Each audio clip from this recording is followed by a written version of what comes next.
الحمد لله رب العالمين والصلاة والسلام على رسوله الكريم محمد أشرف الأنبياء وأفضل المرسلين وعلى آله وأصحابه وأزواجه وذرياته وأهل بيته أجمعين ومن تبعهم بإحسان إلى يوم الدين وبعد۔ اللہ رب العالمین نے فرمایا ہے کہ آج کی تاریخ میں یعنی حجۃ الوداع کے موقع سے عرفہ کی تاریخ، آج کی تاریخ میں نے آپ کے دین کو مکمل کر دیا ہے اور اپنی نعمت جو دین کی شکل میں آپ کو دی ہے اسے بھی پورا کر دیا ہے اور آپ کے لیے دین اسلام کو پسند کر لیا۔ الیوم اکملت لکم دینکم واتممت علیکم نعمتی ورضیت لکم الاسلام دینا۔ آج ربیع الاول کی 8 تاریخ ہے، پچھلے جمعہ کو 1 تاریخ تھی اور میں نے آپ لوگوں سے ایک درخواست کی تھی۔ وہ درخواست یہ تھی کہ جب یہ مہینہ آتا ہے تو اللہ کے نبی صلی اللہ علیہ وسلم کی زندگی کے بہت سارے پوائنٹس کی یاد دلا جاتا ہے، آپ کی پیدائش کی بھی یاد دلاتا ہے، آپ کی ہجرت کی بھی یاد دلاتا ہے اور آپ کی وفات کی بھی یاد دلاتا ہے یہ مہینہ۔ اس لیے میں نے درخواست کی تھی کہ نبی کی سیرت و سنت کو پڑھ جائیے اس مہینے میں۔ آج جو مجھے بات عرض کرنی ہے وہ یہ کہ ابھی 12 تاریخ کو جس قسم کا بھی جشن ہم مناتے ہیں، جس قسم کا بھی، اللہ کے نبی صلی اللہ علیہ وسلم نبی اور رسول بننے کے بعد 23 سال تک اس دنیا میں رہے، کبھی اس کا کوئی ثبوت نہیں ملتا ہے۔ ابو بکر صدیق رضی اللہ تعالیٰ عنہ 2 سال خلیفہ رہے، کوئی ثبوت نہیں ملتا ہے۔ حضرت عمر بن الخطاب رضی اللہ تعالیٰ عنہ کی عمارت میں 10 بار یہ تاریخ آئی، کوئی اس قسم کا، جبکہ اس وقت کافی روب و دبدبہ تھا حضرت عمر کا۔ حضرت عمر ایک بار اعلان کرتے تو پورے اسلام کی حکمرانی جہاں جہاں تھی ہر جگہ یہ جشن منایا جانے لگتا۔ حضرت عثمان غنی رضی اللہ تعالیٰ عنہ کے دور میں 12 مرتبہ یہ تاریخ آئی، کبھی کوئی اس کا ثبوت نہیں ملتا۔ حضرت معاویہ ابن ابی سفیان رضی اللہ تعالیٰ عنہما کے دور میں تقریباً 20 بار یہ دور آیا، یہ تاریخ آئی، کبھی کوئی ثبوت نہیں ملتا۔ حضرت امام ابو حنیفہ رحمۃ اللہ علیہ کی زندگی میں آپ کے شعور کے بعد بھی اگر ہم لیتے ہیں تو 70 سال کی زندگی میں اگر 15 سال نہیں 20 سال بھی نکال دیجئے تو 50 بار یہ تاریخ آئی۔ حضرت امام مالک رحمۃ اللہ علیہ کی زندگی میں کئی بار یہ تاریخ آئی، حضرت امام شافعی رحمۃ اللہ علیہ کے دور میں کئی بار یہ تاریخ آئی، حضرت امام احمد بن حنبل رحمۃ اللہ علیہ کے دور میں کئی بار یہ تاریخ آئی، لیکن کہیں اس کا ثبوت نہیں ملتا۔ 400-450 سال تک تاریخ پڑھ جائیے اسلام کی، 400-450 سال تک اس قسم کا کوئی جشن نہیں ملتا ہے۔ ایک شیعہ خلیفہ بن گیا اتفاق سے فاطمی خاندان کا، اس کو یہ شوق اس کے ذہن و دماغ میں پیدا ہوا کہ خود اس کا برتھ ڈے منایا جائے۔ تو اس نے سوچا کہ اگر میں یہ اعلان کرتا ہوں میں خلیفۃ المسلمین ہوں تو لوگ ماننے کے لیے تیار نہیں ہوں گے، تو اس نے اللہ کے نبی صلی اللہ علیہ وسلم کی پیدائش کی تاریخ میں دکانوں کو بند کرانے اور جشن اور جلوس نکالنے کا اعلان کرایا۔ پھر حضرت علی کے تاریخ پیدائش، حضرت فاطمہ رضی اللہ تعالیٰ عنہ کی تاریخ پیدائش، حضرت حسن اور حسین رضی اللہ تعالیٰ عنہ کی تاریخ پیدائش، اور اس کے بعد پھر اپنی تاریخ پیدائش کا اعلان 450 سال کے بعد۔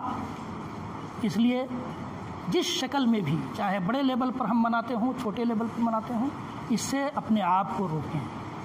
اگر ایک بارگی نہ ہو تو دھیرے دھیرے، میں نہیں کہتا کہ آپ بالکل بریک لگا دیجیے، نہیں، ایمرجنسی بریک لگانے کی ضرورت نہیں، لیکن اپنے آپ کو سمیٹیے کہ ہم کہاں ہیں، کتنا دور ہیں اپنے نبی کی سیرت سے، زندگی سے۔ اللہ کے نبی صلی اللہ علیہ وسلم کے دور میں، صحابہ کے دور میں، تابعین کے دور میں، تبع تابعین کے دور میں کہیں یہ ثبوت نہیں ملتا ہے۔ حدیث کی کتابوں کو اٹھا جائیے، اس میں آپ کو باب عید الفطر، باب عید الاضحیٰ مل جائے گا، باب عید میلاد النبی کیوں نہیں ملتا ہے؟ کسی بھی حدیث کی کتاب میں دیکھ جائیے، کسی بھی حدیث کی کتاب کو اٹھا لیجیے، نہیں ملتا۔ آپ کو کوئی اگر یہ کہتا ہے کہ یہ دلیل ہے، یہ مت پوچھیے، دلیل ان سے پوچھیے ہی نہیں، یہ پوچھیے کہ ابو بکر نے منایا تھا، عمر نے منایا تھا، عثمان نے منایا تھا، علی نے منایا تھا، فاطمہ نے منایا تھا، حسن اور حسین نے منایا تھا۔ اگر انہوں نے نہیں منایا تھا تو ہم منا کر ان سے زیادہ اچھے مسلمان نہیں ہو سکتے ہیں، صاف لفظوں میں آپ کہہ دیجیے۔ اور یہ بھی آپ کو معلوم ہونا چاہیے کہ 12 تاریخ کو جو ہم جشن مناتے ہیں، 12 تاریخ پر کوئی بھی سیرت نگار متفق نہیں ہے۔ سارے سیرت نگاروں نے یہ نہیں کہا ہے کہ اللہ کے نبی صلی اللہ علیہ وسلم 12 ہی تاریخ کو پیدا ہوئے تھے۔ کسی نے کہا 8 کو پیدا ہوئے تھے، کسی نے کہا 9 کو پیدا ہوئے تھے، کسی نے کہا 12 کو پیدا ہوئے تھے۔ اختلاف ہے اس میں، لیکن سارے سیرت نگاروں نے وفات کا دن 12 تاریخ کو بتایا، سارے نے، کہ آپ کی وفات 12 ربیع الاول کو ہوئی ہے۔ تو آپ فیصلہ آپ کر لیجئے کہ آپ میلاد مناتے ہیں یا وفات مناتے ہیں۔ دماغ سے سوچنے کی ضرورت ہے۔ دنیا والے کیا کہہ رہے ہیں، کون کیا کہہ رہا ہے، چھوڑ دیجئے، کون کیا کہہ رہا ہے چھوڑ دیجئے۔ آپ کہیں گے کہ وہ بھی تو جانکار ہیں، تو جانکار ہے تو ان سے یہ پوچھ لیجئے کہ ابو بکر نے کیوں نہیں منایا، عمر نے کیوں نہیں منایا، اور عثمان نے کیوں نہیں منایا، علی نے کیوں نہیں منایا۔ یہ لوگ مسلمان تھے یا نہیں تھے؟ اور اگر مسلمان تھے بغیر منائے ہوئے تو ہم بھی بغیر منائے ہوئے مسلمان رہیں گے۔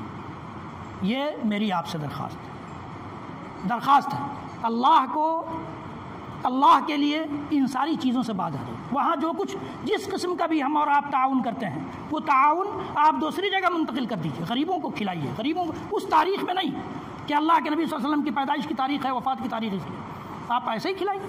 وہی پیسہ آپ دوسری جگہ خرچ کر دیجیے، وہی پیسہ آپ مسجد میں لا کر کے رکھ دیجیے۔ مسجد میں کی تعمیر میں چڑیا کے پر کے برابر لگنے والی رقم آپ کے لیے جنت میں گھر کا ضمانت لیتی ہے، آپ کے لیے جنت میں گھر کا ضمانت لیتی ہے۔ میں نہیں کہتا ہوں، ہمارے اور آپ کے رسول محمد عربی صلی اللہ تعالی وسلم کا ارشاد گرامی ہے۔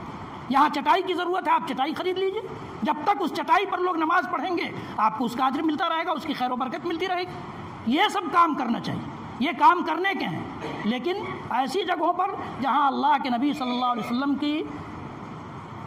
کے دین کی لائی ہوئی شریعت کا مذاق اڑایا جائے، اللہ کے نبی صلی اللہ علیہ وسلم کی پیدائش کے نام پر بیہودہ حرکتیں کی جائیں، عورتیں بے پردہ نکل جائیں، اور مرد کو نماز کا شعور نہ ہو، نماز جیسی چیزیں اس جلوس میں ضائع ہو جائیں، اور اس سے دوسری قوموں پر اچھا اثر پڑنے کے بجائے برا اثر پڑنے لگ جائے، ایسی چیزوں سے باز رہیے۔ اللہ کے نبی صلی اللہ علیہ وسلم یہ دین اور یہ شریعت اس لیے لے کر نہیں آئے تھے کہ دوسری قوموں پر اس کا غلط اثر پڑے۔ دوسری قوموں کے لیے اثر انداز بنیے، دوسری قوموں کے لیے نفع بخش بنیے، دوسری قوموں کے لیے فائدے کا سبب بنیے، نقصان کا سبب مت بنیے، ان کے ڈرانے کا سبب مت بنیے۔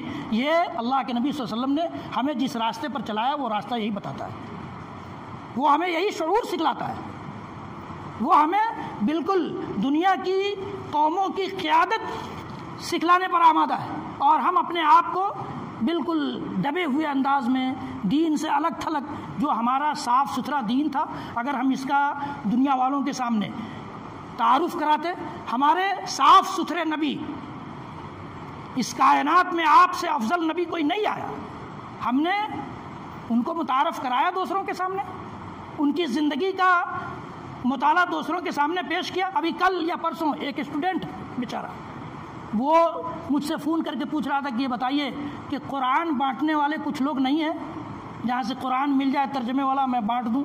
ہم نے کہا بھائی کاش کہ ایسا ہوتا۔ یہ چیزیں اللہ کے نبی صلی اللہ علیہ وسلم کے مشن کو آگے بڑھائیے، یہ آپ کا سب سے بڑا سرمایہ ہوگا، اس دنیا کے لیے بھی اور آخرت کے لیے۔ آخرت کے لیے بھی یہ مشن نہیں ہے جو ہم روڈ پر کرتے ہیں، نا، اللہ کے نبی صلی اللہ علیہ وسلم کا مشن تھا، وہ مشن جو حضرت علی بن ابی طالب رضی اللہ تعالیٰ عنہ کو دیا تھا۔ کہا کہ علی، یہ تمہارے ذہن میں یہ بات رہے کہ اگر اللہ تعالیٰ تمہارے ذریعے کسی ایک آدمی کو ہدایت دے دیتا، لَأَن يَهْدِيَ اللَّهُ بِكَ رَجُلًا وَاحِدًا خَيْرٌ لَكَ مِنْ حُمُرِ النَّعَمِ، تو عرب کے سرخ اونٹوں سے زیادہ بہتر ہے، سرخ اونٹوں سے زیادہ بہتر ہے۔ یہ خیر و برکت کا سامان اپنے لیے اس دنیا کی زندگی کے لیے پیدا کیجیے اور آخرت کی زندگی کے لیے۔ یہ میری آپ سے درخواست ہے، رب العالمین ہمیں کہنے سننے سے زیادہ عمل کی توفیق بخشے۔